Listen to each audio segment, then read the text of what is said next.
Dr. T.V. Geeta, Professor, Department of Computer Science, College of Engineering, Guindy, Anna University. Her special interest, Artificial Intelligence and Natural Language. She has published more than 143 articles in national and international journals. She has guided around 7 PhD students. She has got Young Scientist Award from Government of Tamil Nadu in the year 2000, Chief Minister's Special Mention Award in the year 2002 and Woman of Excellence by Rotary Club in the year 2003.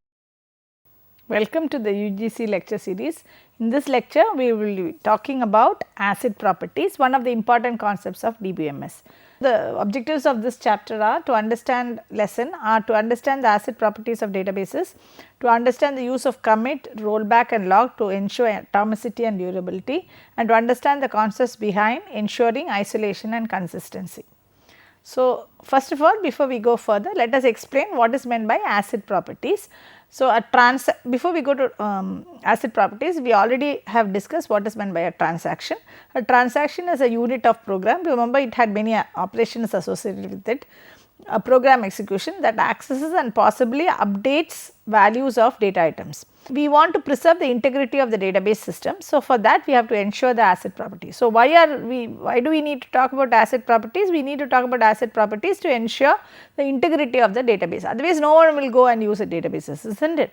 So, acid properties are actually a acronym. Acid stands for, A stands for the atomicity, C stands for the consistency, I stands for the isolation and D stands for the durability. So, atomicity, consistency, isolation and durability, these properties put together are called as acid properties. Okay. So, let us take a simple example to understand what we mean by acid properties. Now, let us take an example. This is a typical example in a banking application. We want to transfer rupees 40 from account A to account B. This is what we want to do. So, for doing that, the pseudocode of the transaction would look like this: read A, okay, read the data item A, then from A minus 40 because you want to transfer from A to B, then write A, that is the new value of A. Suppose A initially had say 100 rupees, now it will be 60. Read B, now initial value of B, add 40 to that. Initially if B had 100, now it will be 140, and write the new value of B. So, this is a simple example of a transfer of rupees 40 from A to B. Now, let us look at what is meant by atomicity. From this example, atomicity means that you should not take amount from A, that is you have read this and you minus this and you have written it, but you should not without giving it to B. So, atomicity means if you take the amount, for this particular example, if you take the amount rupees 40 from A, you cannot stop the transaction till you finish giving it to B, that is atomicity.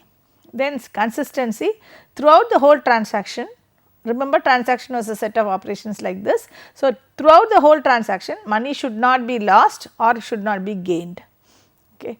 Then isolation, whenever other queries or other transaction are accessing the data item A or B. Now, we are in this lesson we will be talking more about the data item, we are bothered about the data items. So, others should not see the data item A or B until the changes completely occur. See, for example, in the middle of this, if some transaction sees A, the A value after this, if it sees A value will be 100, but actually after the transaction A value will be only 60. So, that is why isolation is necessary. From this point up to this point, the other transaction should see this only as a complete transaction. So, the transaction should be isolated. And finally, durability, after you finish the transaction and B gets the 40 rupees, A should not again get back the 40 rupees it has given. So, A should remain in whatever state it was after the transaction, it should not go back to the original. So, just let me repeat again, these are very important properties, and unless these properties are ensured, a database cannot be used for any real time application. So, one of the properties of a database management or one of the functions of a database management system is to ensure that these 4 properties are actually there, so that integrity of the database is ensured. Okay. So, again let us go back, atomicity, you can understand it with respect to this example. It says that the whole transaction should be completed, that is you should not take money from A without giving it to B, and then after the whole transaction, because the transaction is like this, money if you take A 40 from A and give it to B, money should not be lost or gained somewhere, and other queries should not see A or B until the transaction is completed. Once it starts, it should be completed, and by no chance after the completion of the after the transaction, A should get back the money. That is, it should be durable enough even after the transaction has been completed. Let us take another example. Another example is reserving a seat for a flight. Now remember, databases are accessed by a number of people simultaneously or concurrent access. One of the reasons for inconsistency is concurrent access. So two users may try to book the same seat simultaneously. Let us take the example. This is time. So agent 1 finds seat 3G empty, and after some time agent 1 sets seat 35G occupied. Now in the middle, before agent 1 he finds it empty, but before he sets it empty, let us say agent 2 finds the same seat empty.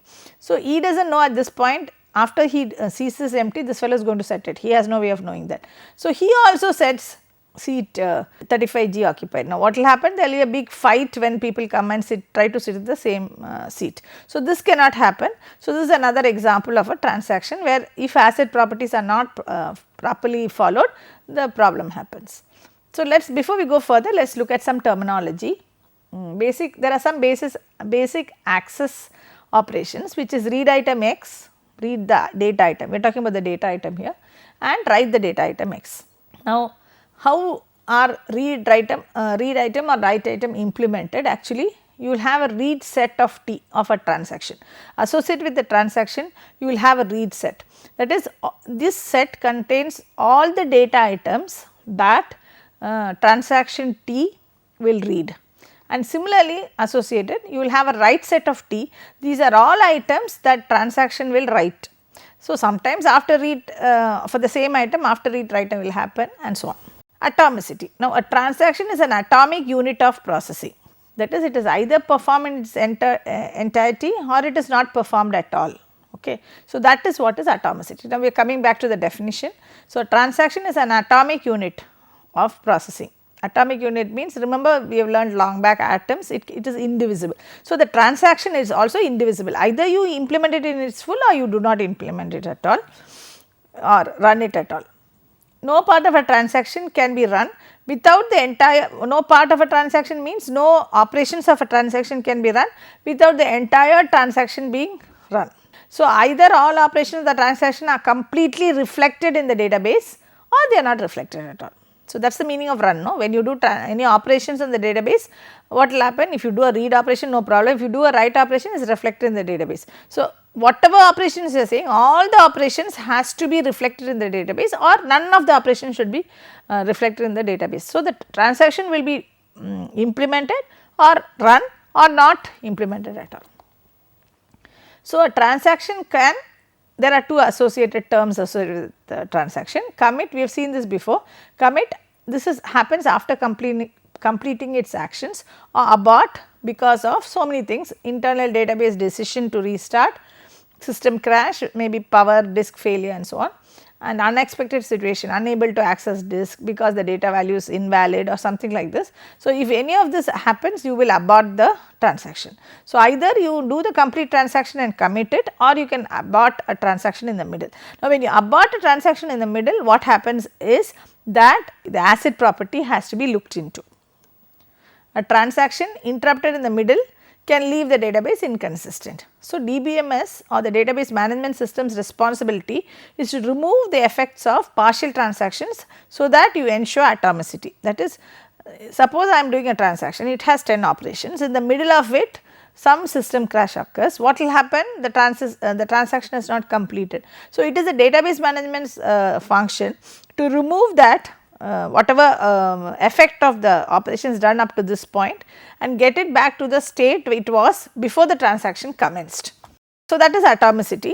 Now let us go to the next property, which is consistency. We have seen A stands for atomicity, the next is C, which is consistency.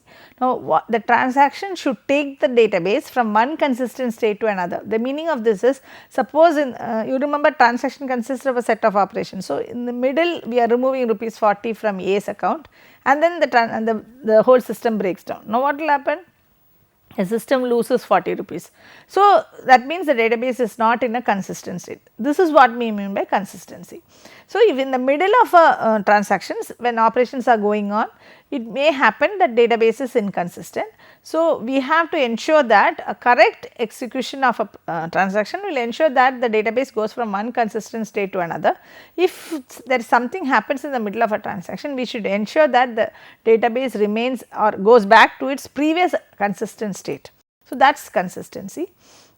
So, data in a database management system is accurate in modeling the real world and follows integrity constraints. This is how we started the design of the database and all that. So, user must ensure the transaction is consistent in itself. If the database is consistent before the transaction X occurs, it should be consistent after transaction X is completed.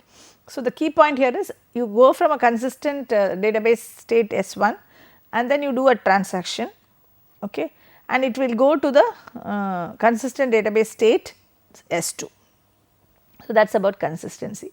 The third component of the ACID properties is I, which is isolation. So, what is isolation? It ensures that before we go to isolation, let us explain what is meant by serial execution. So, transaction execute in a particular order, one after the other. So, each one of the transactions is supposed to start after the previous one completes. So, the execution of each transaction is isolated from all others. So, suppose you have to execute 5 transactions T1, T2, T3, T4, T5. Then if you start T1, finish T1, then go to T2, finish T2, then go to T3, finish T3 and so on, then it is called a serial transaction. But what is the problem with serial transaction? If you do it that way, you will the time and the efficiency is lost. If the initial database state and all transactions are consistent, all consistency constraints are satisfied and the final database state will accurately reflect the real world state. Serial execution is inadequate from a performance perspective. As I already told you, if the initial state of the database is consistent and you do transaction 1 completed, transaction 2 completed as I said before, then you are ensuring that the database is in a consistent state, but the problem is the question of performance.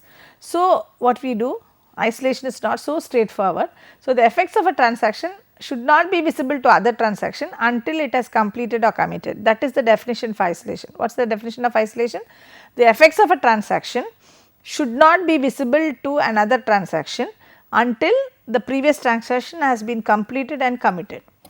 From outside, what we see is the transaction has happened or not happened at all. So, if it has not happened, that means you do not know whether it is in the middle. As far as you know, it is not happened at all. Okay. So, isolation but the problem with isolation is when there is multiple transaction which may execute consistently, even then you should ensure that each transaction is unaware that there are other concurrently executing transactions. They may be accessing the same data item. So, there are some properties associated with each of the operations that allows you to do non-serial execution, but at the same and concurrent execution, at the same time it still maintains the property of isolation. So, that is what we are going to that is the challenge for the database management system. So, before we go further, let us take a small break.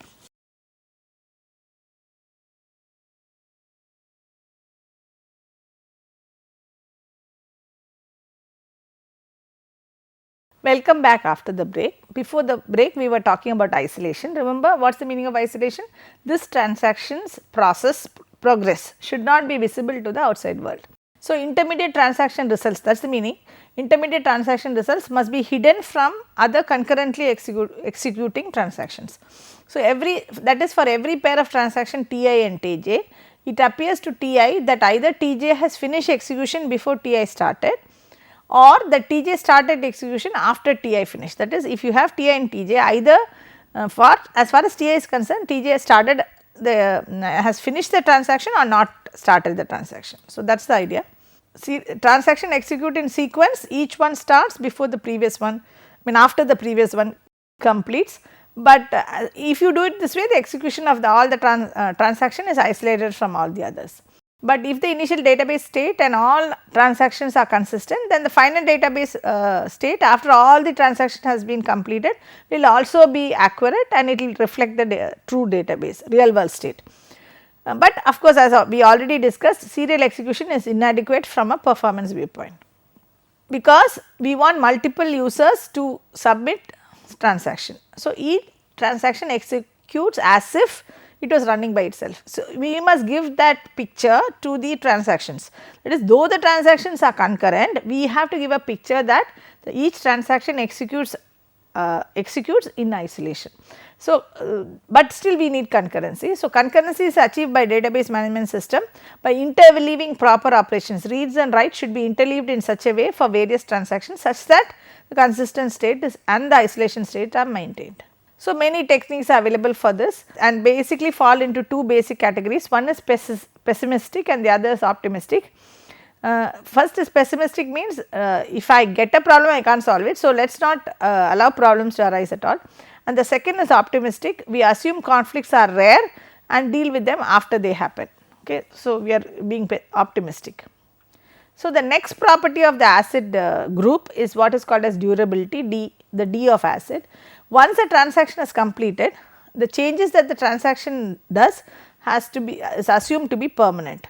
Even if the system crashes, the effects of the transaction will still be there. This is again true. If this is not true, say for example, I have deposited about 1 lakh rupees in my bank and the system crashes, and then you say I do not know where your 1 lakh rupees has gone, then this is a problem.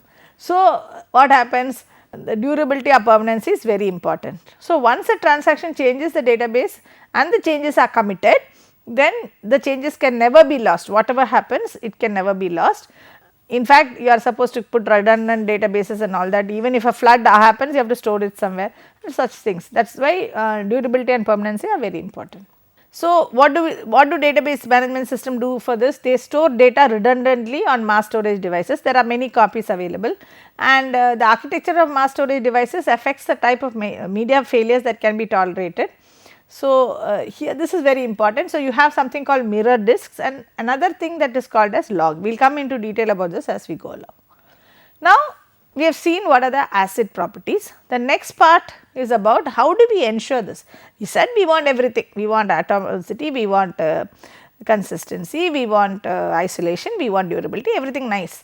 But how do we ensure this? So, that is the next part. It is a duty of the database management system to ensure that these properties are there, otherwise no one will use the database.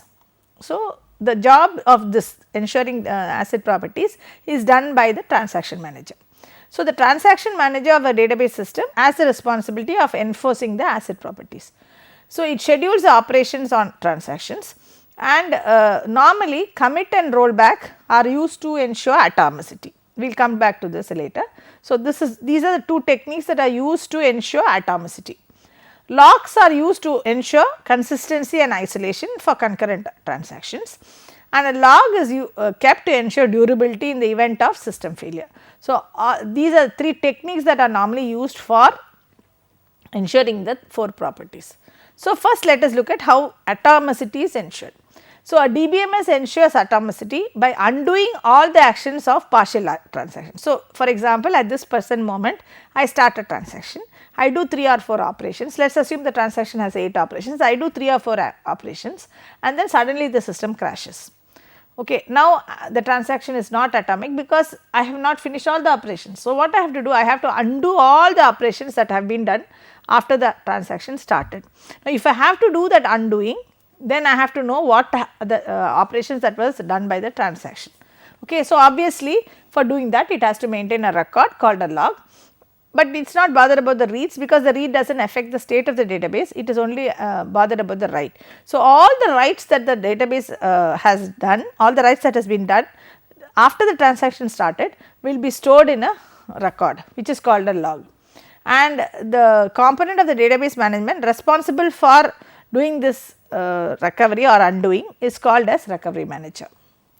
So, a transaction might commit after completing all its operations, or it could abort or be aborted by the database management system after executing some operation for some reason. If that abortion happens or that abort operation is done, then it has to go back to the initial state before the transaction started. A user can think of all transactions as always either executing all its actions or not executing any action at all. So, one way of doing this is DBMS logs all actions so that it can undo the actions of aborted transactions. So, whenever a transaction is aborted, it will have a log which says what are the operations that have been done, and so it will undo it. Another approach is to use shadow pages, which we will not be discussing too much in detail. So, logs are normally done because it is also necessary for audit trail, and for efficiency reasons also log are used. Database is stored redundantly on mass storage device. This is to implement durability. So, what you do, you store it in mass storage devices so that media failure and things like that are avoided. So, the effect of media failures can be tolerated by mass storage devices. So, extent to which system can provide service despite failure, you can have mirrored disks or logs. So, the shadow database scheme which we spoke about, assume that only one transaction is active at a time, and a pointer called a DB pointer points to the current consistent copy of the database. So, you have a consistent copy of the database always, and all updates are made on not this copy, but the shadow copy. So, that if it is abandoned, if a transaction abandoned in the middle, you do not do anything, you do not commit anything, the shadow copy is abandoned. If it is committed, then the pointer now points to the shadow copy, and that will be the consistent state of the database. During recovery from a system crash, the short term memory is lost, that is whatever is stored in the disk is lost. So, this is a test we will talk about. So, stable data is lost. So, what we need backups, and RAID techniques can help to avoid this. We will come to RAID technique later. So, all committed updates and only those updates are reflected in the database. Some care must be taken to handle the case of a crash occurring during a recovery process. Now, when you are doing recovery, if a crash occurs, what will happen? Then that also has to be taken into consideration.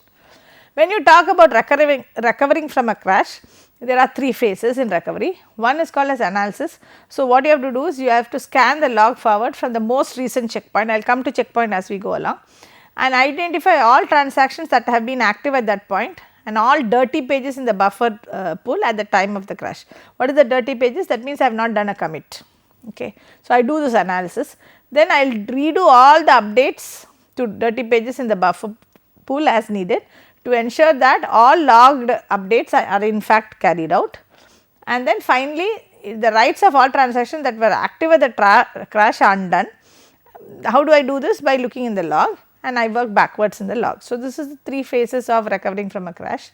So, user program may carry out many operations on the data retrieved from the database. A database transaction is the execution of a program that include database access operations also. So, just to rethink on what we mean by transaction operations, we mean begin transaction, that is we begin the transaction, we have usual read and write, and we have an end transaction, this is the normal. Then we have commit transaction, that means it is stored onto the mass storage device. Abort transaction, in the middle of the transaction is aborted. So, when you do abort the transaction, you will have to undo, and if you have finished the transaction, but the commit has not occurred, then you have to do some redoing. So, we will come into this. So, concurrent execution of user program is essential for good database performance. So, let us look at commit and rollback. What is the meaning of commit? Commit signals the successful end of a transaction, that is any changes made by the transaction should be saved, and these changes are now become visible to other transactions. That means, this signals the end of a transaction, not the end in terms of operation, but the actual end of a transaction, and all things have been committed. That means, everything has been saved and everything is fine. The other one is rollback. So, rollback signals the unsuccessful end of a transaction. So, any changes made by the transaction has to be undone. It is now as if the transaction never existed at all. That is, the transaction has, whatever it has done up to this point is undone, and you act as though the transaction has never happened. Now, the transaction log is the one that records the details of in all transactions. Any changes the transaction makes to the database have been recorded. It also tells you how to undo these changes, and it also tells you when the transactions are complete. So, the log is stored in disk and not in memory, so that it is available even when the system crashes. And you have something called a write ahead log rule. The entry in the log must be made, all entries in the log must be made before you do committing. So, if you want to commit, the log has to be complete before you do the committing. So, let us look at an example. So, I am talking about transaction T1, T2, T3, T4, T5, I am talking about these 5 transactions. I have something called a checkpoint, okay, and I have something called a system failure. So, any transaction that was running at the time of failure needs to be undone and restarted. Okay. Now, any transaction that committed since the last checkpoint, it is committed since the last checkpoint, that has to be redone because you have not done anything. So, now transaction T1 here needs no recovery, transaction T3 or T5 needs to be undone and restarted, and transaction T2 and T4 need to be redone. So, let us look at this. So, this is the system log, it keeps information applied to the transaction, and this is T1, T2, and this is the crash that happens. So, undo and redo by the log recover catastrophic failure, and this is catastrophic failure. So, what is checkpointing? Checkpointing, all DBMS buffers modified are wrote onto the disk, that means you are doing some writing, and the record is written onto the log also at the checkpoint. It is periodically done every n minutes or every n transaction, depends on what you want to do. So, when system failure occurs, it is necessary to determine the pointed time for redo or undo. So, searching entire log is too time consuming, therefore, you have a checkpoint. So, output all log records currently residing in the main memory into that stable storage, that is the disk, output all modified buffer blocks also, and output a log record checkpoint onto the stable storage. So, let us look at this. Now, look at this transaction T1. This T1 has committed prior to the checkpoint. So, it is over and everything is over. So, it is committed before the checkpoint. Now, let us look at T2. T2 started before the checkpoint and committed prior to the failure. So, it has finished the transaction, commitment has occurred. Now, T3 started prior to the checkpoint, but did not commit up to the failure. Okay. Now, T4 started after the checkpoint and committed, but committed before the failure, and T5 started after the checkpoint and did not commit until F. So, you see the differences, this is before the checkpoint everything happened, this started before, committed after, this is started before, but did not commit, this started after and committed after, this started after and did not commit. So, these are the 5 transactions that we have. T1, what is the meaning of this? T1 already written on the disk at the checkpoint C, so no problem, because remember T1 has finished. T2 since failed on active state, T3 must undo operation from C to F, especially part of prior C must be included in the undo operation. T5 has to do the undo operation, T4 has to do the redo operations, and T2 especially part after C need to be execute the redo operation. So, these are the issues that we have to do. Look at the checkpoint, the role of checkpoint, the role of commit, the role of abort, these two are aborted.